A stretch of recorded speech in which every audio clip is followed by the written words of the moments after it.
Ei, gordinho, qual que é teu nome aí? Eu preciso falar com você. Qual é teu nome? Como assim? Qual é meu nome, rapaz? Tá doido? Ei, ô barbudo, vem cá, você que parece o Visconde Sabugosa. Qual que é teu nome? Como é meu nome, rapaz? Isso lá te interessa? Os Paroleiros, um jeito simples e divertido de conversar sobre verdades bíblicas. Vambora, que hoje é dia de parola. Muito bom, pessoal. Nós estamos aqui hoje para falar um pouquinho a respeito das perguntas que Deus ele faz ao longo da palavra. E hoje nós vamos falar um pouquinho sobre por que perguntas o meu nome? Você já se fez essa pergunta? Lá em Juízes, capítulo 13, verso 18, nós vamos ver uma passagem maravilhosa, onde um homem chamado Manoá, que no original significa descanso, não me parece que ele estava tão descansado assim. Sabe, hoje nós vamos falar um pouquinho sobre isso, porque os atributos e as características do nome de Deus vai nos mostrar a respeito do caráter de Deus e como Deus, ele é aquele em quem nós podemos descansar nele. Mas será que Manoá descansava de fato e de verdade? Me parece que ele estava um pouco atribulado, não é não, Paulinho? Não é não, Xandão? Porque quando o anjo aparece para ele e conta toda aquela história e traz toda aquela narrativa para ele, o que me causa mais estranheza, da mesma forma como apontando lá para João Batista, né? Zacarias, ele estava orando, e aí ele ora, e o anjo aparece também para ele. E aí, quando o anjo aparece, ele meio que está falando o seguinte: rapaz, por que você está fazendo aqui? Ou seja, tanto Manoá como a esposa, e assim como Zacarias e Isabel, eles estavam orando, buscando uma gravidez, e quando Deus vem para trazer o resultado dessa oração, o fruto dessa oração, eles não estão acreditando. E aqui nessa passagem de de Juízes, capítulo 13, verso 18, nós vamos ver algo interessante, porque a partir do verso 16, né? Porém o anjo disse a Manoá: ainda que me detenhas, não comerei o teu pão, e se preparares holocaustos ao Senhor, o oferecerás.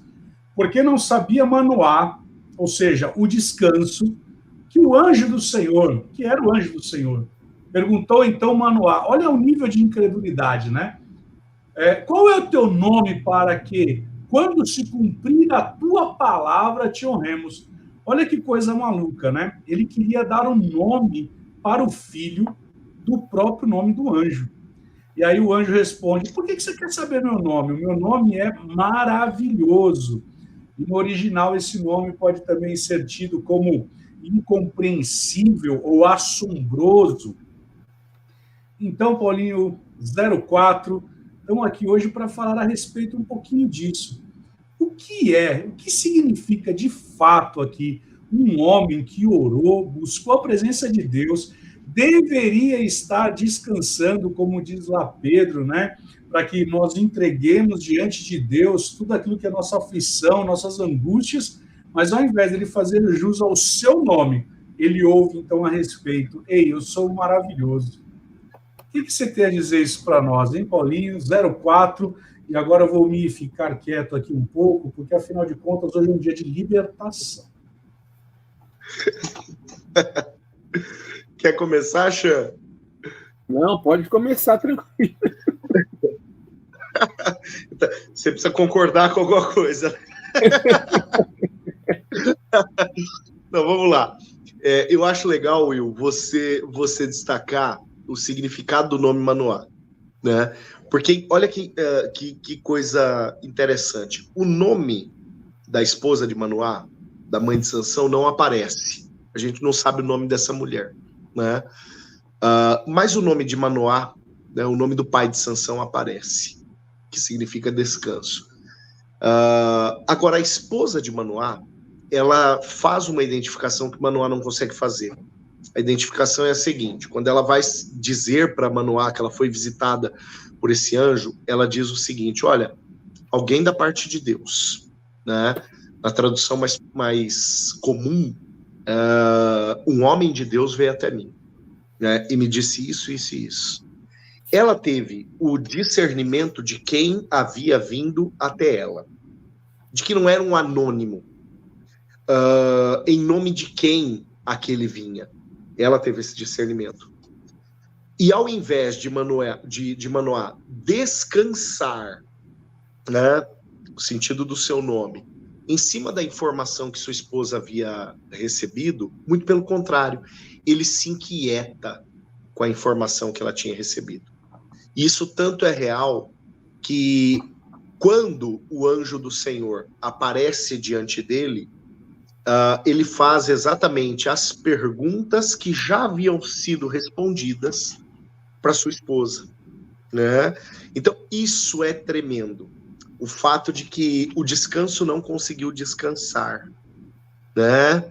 E não à toa, ele, de tão inquieto que estava, ele procura saber o nome do sujeito. Daí a pergunta que motiva a nossa parola de hoje. Como é que é o seu nome? E aí vem a pergunta do anjo, né? Por que você quer saber o meu nome? Por que você quer saber o que me credencia? Primeiro a gente tem que entender o seguinte: o anjo no Antigo Testamento, ele conota um fenômeno que a gente pode chamar, né, que a gente chama no ramo da teologia de teofania, ou seja, uma aparição de Deus em algo ou alguém, né? Então este anjo ali representava o próprio Deus, falava com a autoridade do próprio Deus, né? Então vamos partir desse pressuposto. Manoá está ouvindo orientações da parte do Senhor, orientações que foram passadas à sua esposa também da parte do Senhor. A sua esposa entendeu isso, o Senhor falou comigo, né? E Manoá não entendeu. E Manoá, ele queria saber: quem é você que está falando comigo? E a resposta é: por que você quer saber quem sou eu? O nome que Manoá esperava pressupõe o atributo, a credencial daquele que falava com ele.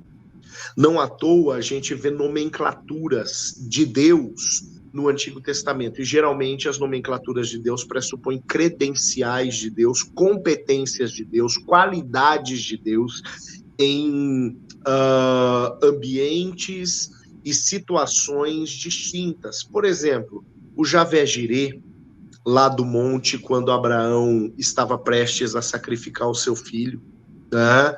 E ele diz: Deus proverá, então o Deus da provisão.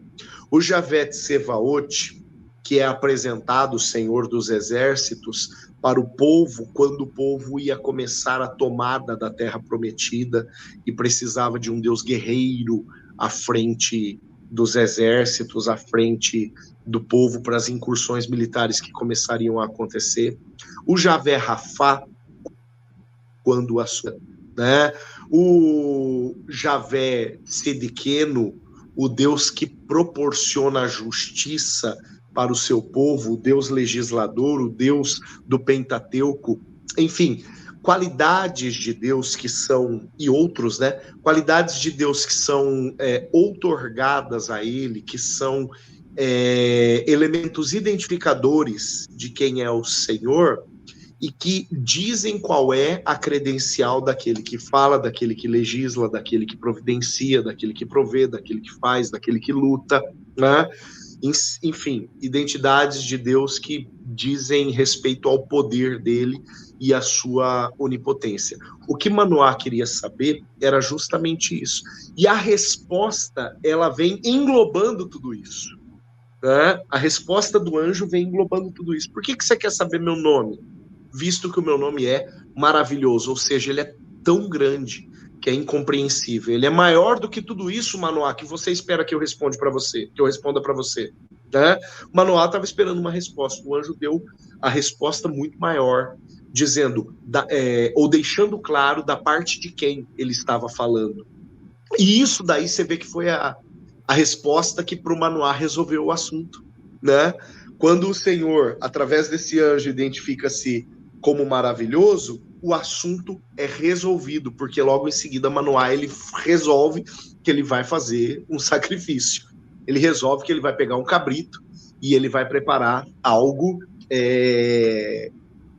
que venha servir de holocausto àquele que está diante dele, né? Então há esse entendimento por parte de Manoá a partir do momento que há essa identificação, mas identificação ela vem mediante toda a incredulidade que Manoá primeiro desenvolve por não ter entendido quem era aquele que falava com ele, que já tinha falado com a sua esposa. O texto é categórico em dizer no verso 16, Manoá não sabia que aquele era o anjo do Senhor. Paulinho, eu concordo com tudo que você fala aí, só para deixar claro. Não, mas enquanto você falava, eu fiquei pensando aqui, né, eles estavam orando, né, por um filho, né, eles estavam pedindo ali por um filho ao Senhor, e eu me peguei aqui no versículo 1 do 13, que vai dizer que os filisteus estavam dominando eles por 40 anos. Então, de certa forma, dá a entender que durante 40 anos eles não tiveram ali uma inserção de Deus, algo no terreno de Israel, algo que Deus fizesse ali, e são 40 anos numa expectativa da manifestação do Deus que tirou eles do Egito, que fez com que eles estivessem ali adentrando na terra prometida com Josué. Então eles ouviram tantas coisas, mas são 40 anos que eles estão presos. Então uma das coisas que me leva a crer aqui é que ele não conhecia Deus, né? Como ele ouviu Deus, mas ele não tinha intimidade com Deus, né? São 40 anos sem uma manifestação, é o que dá a entender. E uma outra coisa que é interessante, eu estava lendo a história dos Hebreus, Flávio José, sobre essa passagem, e vai dizer que o pai de Sansão, ele era possivelmente um dos principais da sua tribo, da tribo de Dan. Então ele era um sujeito com bastante... ele tinha um destaque na sua tribo, mas ao mesmo tempo, né, numa das tribos do Senhor, do povo de Deus, mas ao mesmo tempo ele não conhecia Deus. E aí eu fiquei pensando nisso, falei, como é que deve ser? Imagina um líder hoje, né, que não tem um conhecimento, prega, fala, já ouviu falar de Deus, mas não teve esse entendimento ou experiências com Deus. Por isso que eu acho que quando, né, a teofania ou a cristofania ali, acontece ali, na apresentação para ele, essa dúvida, né, para ter certeza de com quem que eles estavam falando. Tanto que quando eles têm, como você mesmo disse, eles caem por terra, né? Eles caem com o rosto por terra e tá ótimo, agora eu já sei que esse Deus maravilhoso agora é que se apresentou para a gente. Então eu entendo que tem esse lado de terem passado muito tempo sem ter intimidade com Deus, o povo, e o lance do cara ser um dos líderes e ele não ter, de repente, respostas. Eu gosto muito de uma passagem que está ali em Jeremias 9:23, que vai se repetir em 1 Coríntios, que diz assim, não se glorie o sábio na sua sabedoria, nem se glorie o forte na sua força. Não se glorie o rico nas suas riquezas, mas o que gloriar, glorie-se nisto, em me entender e me conhecer, que eu sou o Senhor e que faço beneficência, juízo e justiça na terra. Por essas coisas me agrado, diz o Senhor. Então, mais uma vez, em me entender e me conhecer, né? Então, a partir desse momento, a gente vê que ele teve entendimento agora, não. Deus de Israel, que nos livrou do Egito, né? Que foi conosco no deserto, é o Deus que se manifestou para a gente agora, né? E está trazendo uma resposta, porque são 40 anos de opressão, né? E aí a semelhança com Jesus seria agora, vem a libertação, né? A gente não pode se Poxa, esquecer, né? deixa eu só falar um negocinho, Will. Duas coisinhas. Há 1 hora atrás eu preguei sobre Jeremias 9, 23 e 24, Xan, o texto que você acabou de falar. Até arrepiei aqui na hora que você falou. Mas, você falou uma coisa importante aqui, que eu queria fazer esse destaque. 40 anos, né, 40 anos que os filhos de Israel estavam entregues nas mãos dos filisteus. Juízes, o livro de Juízes tem uma chave de compreensão. Tá? A chave de compreensão é Juízes 2, versos 18 e 19, que a palavra diz assim, quando o Senhor suscitava um juiz sobre o povo ia bem e prosperava enquanto esse juiz era vivo. Quando esse juiz morria, o povo caía em uma condição de pecado pior à condição anterior. Então, para pensar. 14 juízes. Tá? 14 juízes. O povo sempre caía em uma condição de pecado mais funda do que a condição anterior. Tá?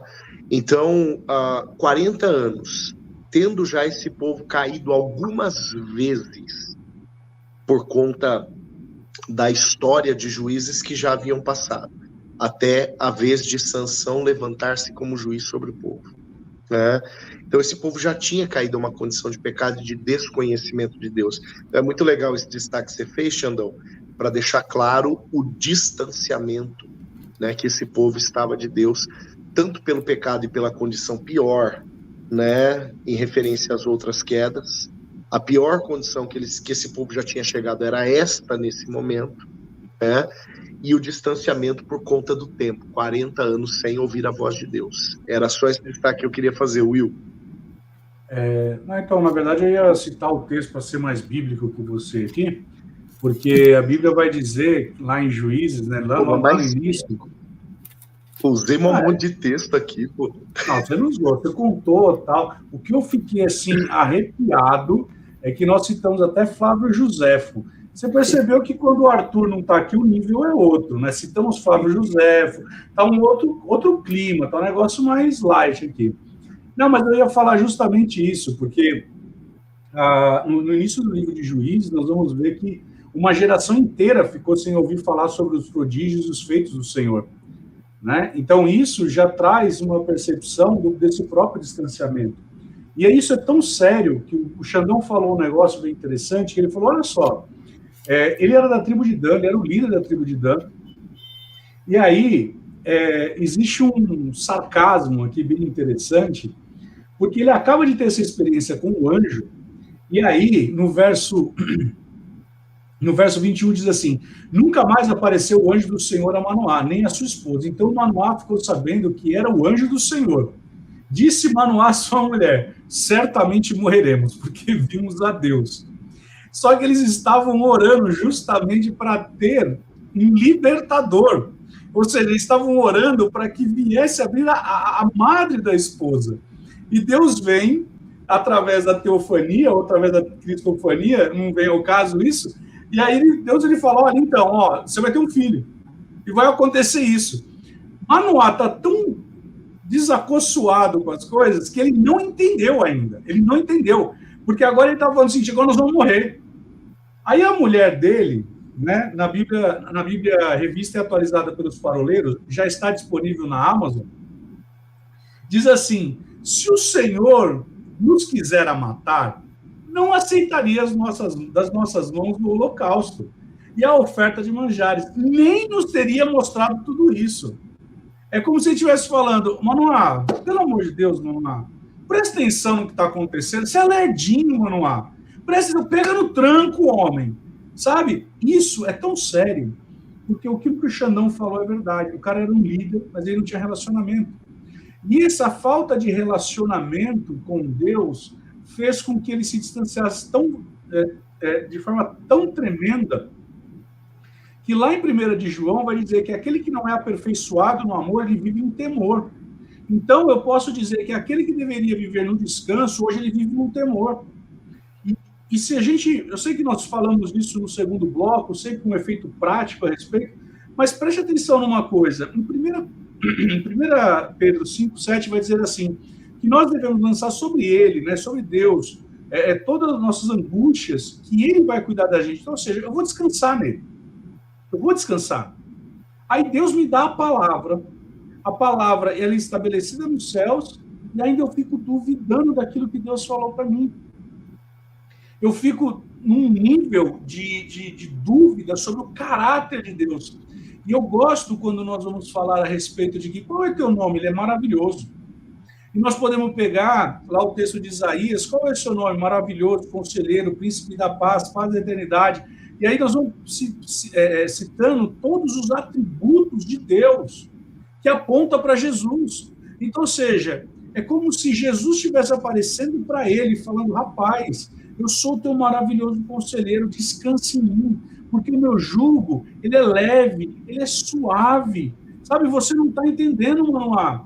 Você tem que fazer jus ao seu nome. Ei, deixa eu te fazer um paralelo. Davi, que significa ó amado, ele entendeu o que significava isso. Por isso que 1 de João vai dizer que aquele que é aperfeiçoado no amor não anda em temor.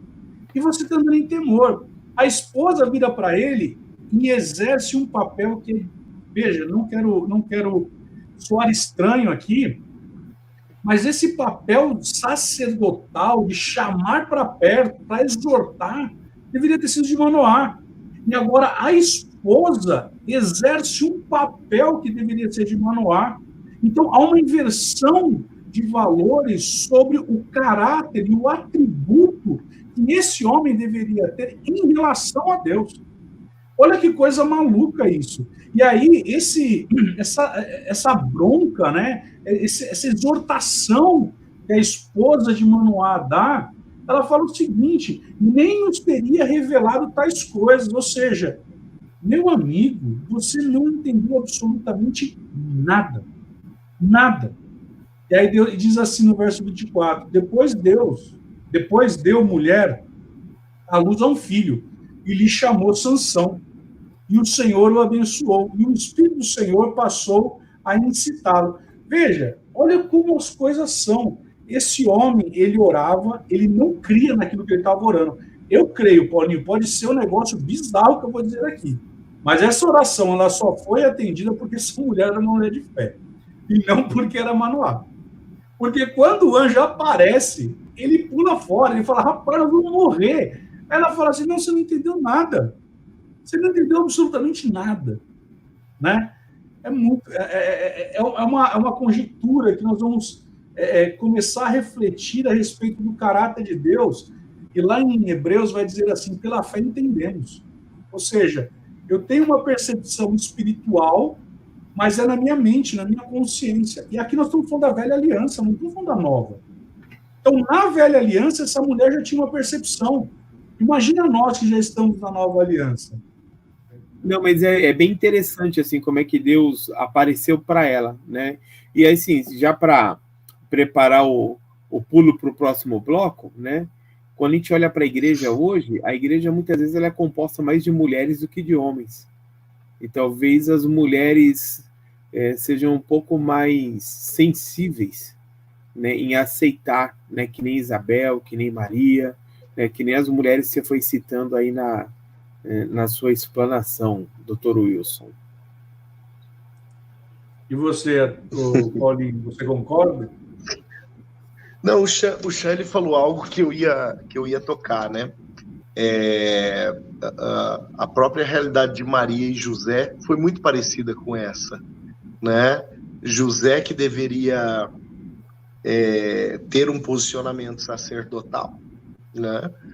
Ele teve posicionamento de dúvida, até que o Senhor veio falar com ele através do anjo que tinha falado com Maria, a mesma coisa que acontece com Manoá, né? Um paralelo muito interessante, um paralelo muito bacana. Então você pode pegar essa sua parola de hoje, Paulinho, e pregar no domingo. Muito bem.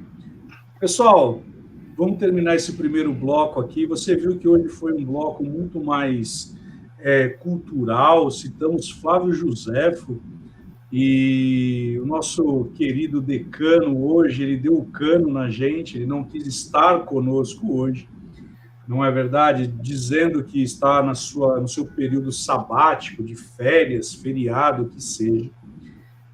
Muito... Está na cadeia. Está de gancho.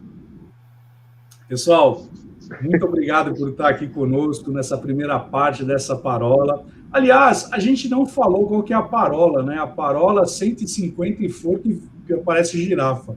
Eu não sei o que significa, mas você que está aí vai com certeza acompanhar a gente.